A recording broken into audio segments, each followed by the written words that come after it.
सुंदरबन जंगल का एक पेड़ में टुनटुनी चिड़िया और उसकी बेटी पिंकी चिड़िया रहते थे। वे बहुत ही गरीब थे। टुनटुनी घर चलाने के लिए दूसरों के खेत में मजदूरी का काम करती थी। एक दिन टुनटुनी खेत में काम कर रही थी कि बिजली कड़कती है और टुनटुनी की मौत हो जाती है।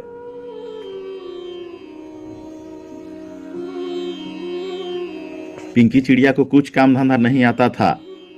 वह अपने पेट भरने के लिए घर के आगे जो अनार का पेड़ था, जिसे उसकी माँ टुनटुनी लगाई थी, उसे अनार तोड़कर जंगल के बाजार में बेचने जाती और जो पैसा मिलता उसे अपने के लिए राशन और जरूरत सामान खरीद के लाती।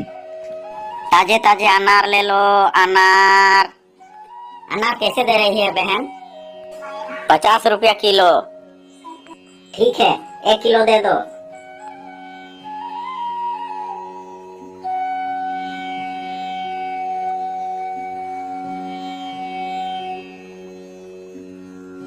एक दिन रात को जब पिंकी चिड़िया बाजार से अनार बेच के घर पहुंचता है, तभी कालू कौवा आ जाता है।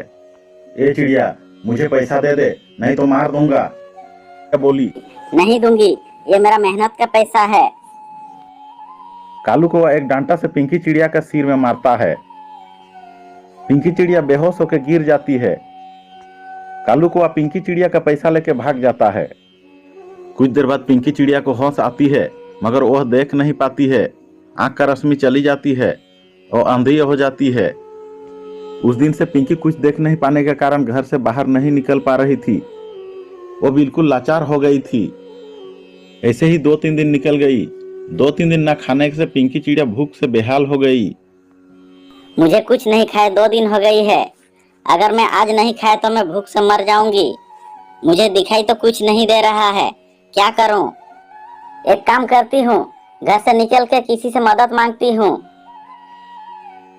ये कहते हुए पिंकी चिड़िया घर से धीरे धीरे कदम बढ़ाई। चलते चलते वह नदी किनारे पहुंच गई।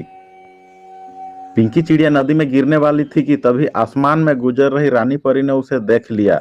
लगता है ये बेचारी चिड़िया को दिखाई नहीं देता, मुझे इसका मदद करना चाहिए, नहीं तो ये चिड़िया नदी में गिर के मर जाएगी। इतना कहते ही रानी परी तुरंत पिंकी चिड़िया के पास पहुंची और पिंकी चिड़िया को नदी में गिरने से बचा लिया। पिंकी चिड़िया को कुछ समझ में नहीं आया। वह घबरा के बोली, कौन है यहाँ? घबराओ नहीं बेटी, मैं रानी परी हूँ। बेटी, तुम्हें अकेले घर से बाहर नहीं आना चाहिए था। अभी तुम नदी में गिर जाता। अच्छा हुआ मैंने तुम्हें देख लिया, वरना तुम नदी में गिर के डूब जाती। तुम्हें किसी को साथ लेके आना था। परी जी, मेरे इस दुनिया में कोई नहीं है। परी जी, क्या आप मेरा एक मदद कर सकते हैं? नहीं तो मैं इस तरह जी नहीं पाऊंगी। तुम इस तरह क्यों बोल रही है बेटी? क्या बात है? मैं तुम्हारा किस तरह मदद कर सकती हूँ, बताओ मुझे। पिंकी चिड़िया सारी बात रानी परी को बताती है।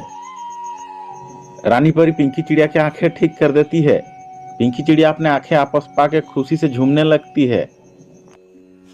रानी परी पिंकी चिड़िया के साथ उसके घर गई और घर के आंगन में जो अनार का पेड़ लगा हुआ था, उस पर रानी परी ने जादुई शक्ति का प्रयोग किया और देखते ही देखते उस पेड़ पर एक विशाल अनार का घर प्रकट हुआ।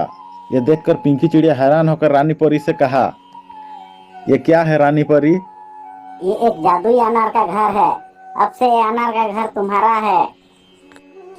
क्या सच में रानी परी ये मेरा है? हाँ पिंकी, ये तुम्हारा है।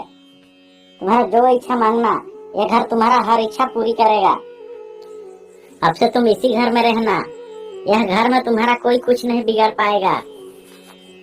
कोई तुम्हें परेशान करेगा तो यह घर उसे सबक सिखाएगा। रानी परी को धन्यवाद देकर पिंकी चिड़िया जब घर के अंदर जाती है, देखती है जादुई अनार का घर बहुत ही सुंदर है, बिल्कुल महल जैसा। उस दिन से पिंकी चिड़िया हंसी खुशी से उस घर में रहने लगी। कुछ दिन बाद कालू कौवा को जादुई अनार का घर के बारे में पता चला।